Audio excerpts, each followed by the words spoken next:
I became a Canadian citizen last year. After more than a decade of building a life here, I finally reached the finish line. But instead of feeling like I belonged, I realised I couldn't stay. It's only up slightly, but Canada's inflation rate is forcing everyone to make their dollars stretch further.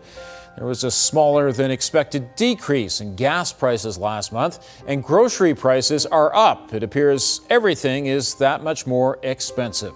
A man with a history of violent offenses is facing charges after allegedly stabbing a stranger outside of a Canadian Tire. It happened Thursday morning outside the Canadian Tire near 96th Street and 162nd Avenue. The Simcoe Muskoka District Health Unit is warning of a possible hepatitis A exposure at a Barrie restaurant. The health unit says a food handler working at the Tim Hortons on Livingston Street East has been confirmed to have hepatitis A. BC's chief coroner delivered the grim news. BC has experienced an average of 6 deaths every day of every week for 2 years due to toxic drugs. Today, Peel Regional Police announced that 15 people have been charged with stealing fully loaded commercial vehicles, then selling the cargo to unwitting buyers. This is what $1 million gets you in Toronto and in the greater Vancouver area.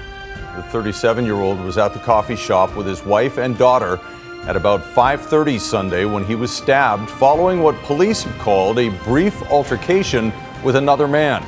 32-year-old Inderdeep Singh Gosal was arrested a short time later and has been charged with second-degree murder. We know the best defense for most people is to comply. I didn't make history tonight. You did.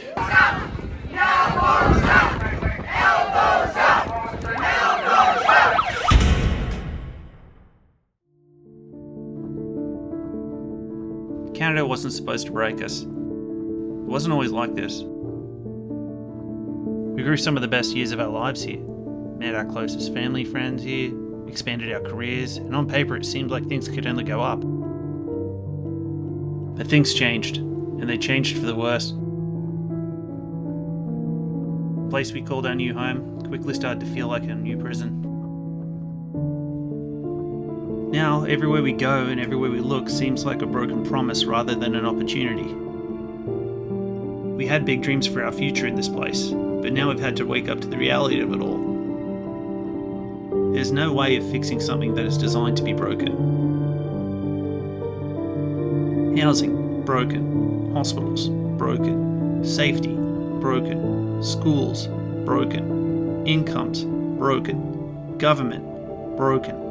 Life, broken. We wanted to start a family of our own here, but that just can't happen anymore. The more we work, the less we earn. Home ownership has become impossible unless you're a millionaire. Having children has now become a luxury instead of a function of basic human existence. It's like we did everything right, only to be punished for it.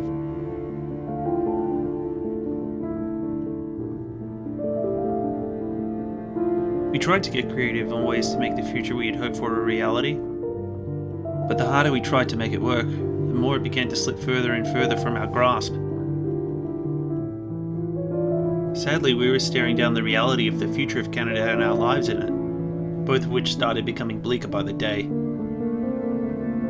That's not to say that we're expecting Canada to give us some kind of golden ticket out of this.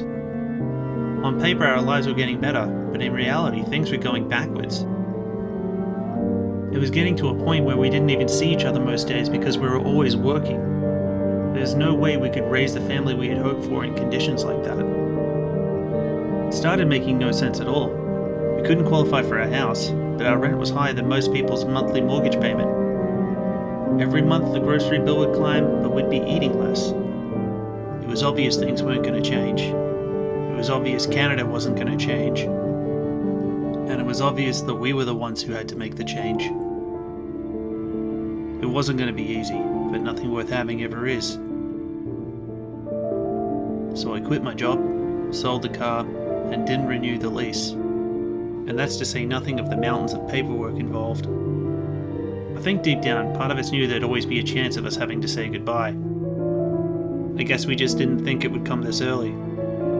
So the flights were booked and the bags were packed. Saying goodbye to what we thought we would call home wasn't easy.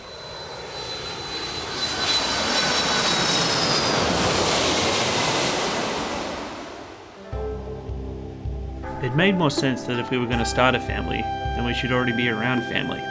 So we packed up everything and headed to Japan. Sure, it's a culture completely different from Canada, but that's not necessarily a bad thing. Sometimes in life you need a fresh start. I promised myself I wouldn't make this some kind of clickbait channel where I go around and tell you how great convenience stores are, or that you have to come to Universal Studios Japan. I'm also not going to tell you that there's 50 things you must obey when you come to Japan, blah blah blah blah blah. But I can show you the real side, the part that doesn't involve Shinjuku, Shibuya, neon lights or bullet trains. The part that every Japanese person lives on their day-to-day basis. I'll take you along the journeys that I have, and trust me, there'll be a lot of lessons, and a lot of paperwork. But I'm not going to half-ass this. If Japan's going to be good to us, then we're going to need to be good to Japan.